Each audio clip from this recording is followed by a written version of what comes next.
Seiring perkembangan dunia teknologi yang semakin pesat, negara-negara di dunia mulai berlomba-lomba mengembangkan industri perakitan robot. Terinspirasi dari hal tersebut, Johan Wijaya Kusuma mendirikan kursus perakitan dan pemrograman robot dengan basis teknologi program komputer di kawasan Padang Selasa.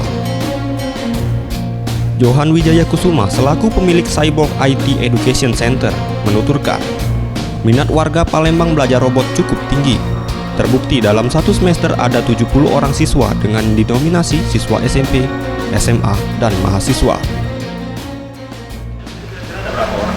Kalau sekarang mungkin untuk semester ini ada 70-an orang ya.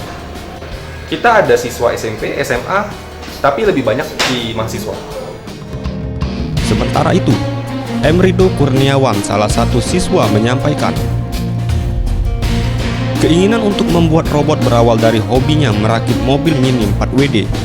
Diakuinya, untuk membuat satu robot biasanya menghabiskan waktu 4 bulan, termasuk masa riset, perakitan, hingga pemrograman.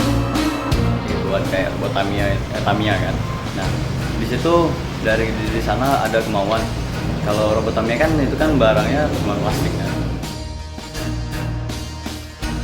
Anugrah Sandi Pratama, Sriwijaya TV.